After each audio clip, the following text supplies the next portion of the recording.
और देखिए, फर्स्ट और सेकंड जेपीएससी परीक्षा मामले में सीबीआई ने शपथ पत्र दिया है। तत्कालीन जेपीएससी सदस्य के कहने पर बढ़ाए गए थे 12 परीक्षार्थियों के नंबर।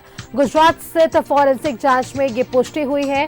जांच में पाया गया कि 28 सफल उम्मीदवारों को इंटरव्यू में मिले वास्तविक नंबरों को बढ़ाया गया। जांच के दौरान लगभग 70 सफल उम्मीदवारों की कॉपियों में काट छांट कर नंबर बढ़ाए जाने की पुष्टि की गई है। जेपीएससी की कुल 16 परीक्षाओं की जांच कर रही है सीबीआई।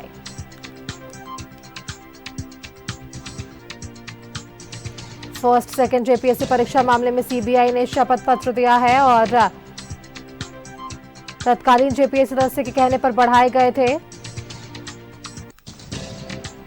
वास्तविक नंबर जो इंटरव्यूज में उम्मीदवारों को मिले थे।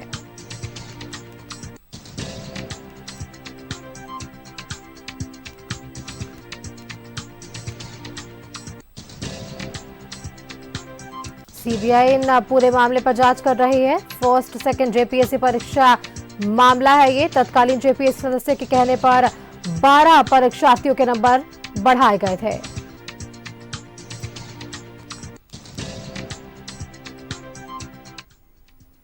और इसी खबर पर और भी जानकारी के लिए हमारे साथ संवाददाता अजय लाल जुड़ रहे हैं। अजय, देखिए, तत्कालीन जेपीएससी सदस्य के कहने पर यह भी कहा जा रहा है कि 12 परीक्षार्थियों के नंबर बढ़ाए गए जो उन्हें इंटरव्यूज के दौरान मिले थे और ऐसे में सीबीआई अब इस पूरे मामले पर जांच तेज कर रही है। देखिए सुष्मिता, झारखंड में झारखंड लोक सेवा आयोग विवाद का दूसरा नाम है। ऐसी कोई परीक्षा नहीं होती जिसमें जेपीएससी का चेहरा दागदार नहीं होता। चाहे वो प्रथम द्वितीय जेपीएससी सिविल सर्विस परीक्षा की बात कर लें या फिर 7वीं से 10वीं जो जेपीएससी ने हाल ही में परीक्षा ली थी उसकी बात कर लें, अपने आप ये रिकॉर्ड बनाता रहा है जेपीएससी विवादों का। जितना जितना ज्यादा परीक्षाएं उतनी ज्यादा विवाद। आप यकीन नहीं करेंगे कि 7वीं से 10वीं के बीच जो जेपीएससी की परीक्षा हुई थी, एक ही सेंटर में 52 परीक्षार्थियों के एक ही नंबर पाए गए।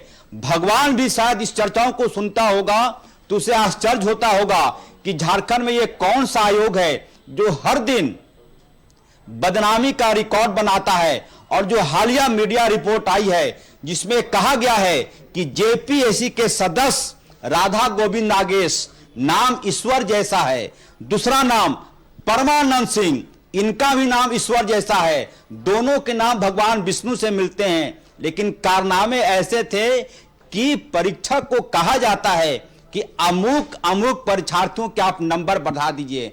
मतलब साफ है कि इनकी नियत में खोट था। नियत में ही खोट नहीं बल्कि किसी को खुश करने के एवज में ये भी इन्होंने भी कहीं ना कहीं से अपने आप को खुश किया होगा। अब ये मीडिया रिपोर्ट में हाईकोर्ट के सामने ये मामला आया है। सीबीआई ने शपथ पत्र के माध्यम से ये तमाम चीजें कही है। इसके पहले इसी परीक्षा को माननीय हाईकोर्ट, झारखंड हाईकोर्ट ने रद्द कर दिया था, नियुक्ति को भी रद्द कर दिया था। बाद में कुछ लोग सुप्रीम कोर्ट गए।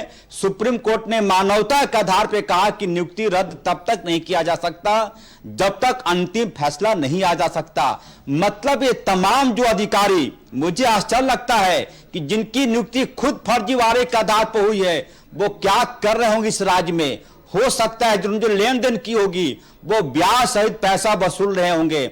जाहिर सी बात है सुष्मिता, ये झारखंड लोक सेवा आयोग बदनामी का दूसरा नाम है। हर परीक्षा में विवाद, हर परीक्षा में अदालती कार्रवाई, हर परीक्षार्थी को जाना पड़ता है अदालत के चौखट पर। कुछ मामले विवादित इतना ज्यादा होते हैं कि अदालत को हस्तक्षेप करना पड़ता है और कुछ मामले वक्त के साथ ठंडे पड़ जाते हैं। जैसा कि 7वीं से 10वीं के बीच में हुआ, काफी विवाद हुआ। यकीनी तौर पे एक ही सेंटर में जितने भी बच्चे बैठे थे, जितने भी छात्र बैठे थे, सबका जो परीक्षा का नंबर था एक ही नंबर। यकीनी तौर पे ईश्वर ने कॉपी जांच की नहीं होगी। किसी न किसी माध्यम से ऐसे तंत्र को कहा गया होगा कि आप आंख बंद करके नंबर दे दीजिए, बाकी विवाद होगा तो हम भाजपा, कांग्रेस, राजद, सीपीआई, सीपीएम जैसा बातें कह के मामले को इस तरह से ढुलका देंगे कि मामला ठंडा हो जाएगा। और वैसा ही कई मामलों में होता है। सीबीआई को बधाई दी जानी चाहिए कि इन्होंने इतनी खोज परख रिपोर्ट और अपनी जांच के बाद कम से कम ये तो तय कर दिया कि झारखंड लोक सेवा आयोग ये बदनाम सेवा आयोग है। सुष्मिता, बिल्कुल अजलाल, तो देखिए ये जांच सीबीआई ने की और ऐसे में अहम खुलासे हुए और अब भी ये जांच तेज है। तमाम जानकारी के लिए अजय आपका बहुत बहुत धन्यवाद हमारे साथ जुड़ने के लिए।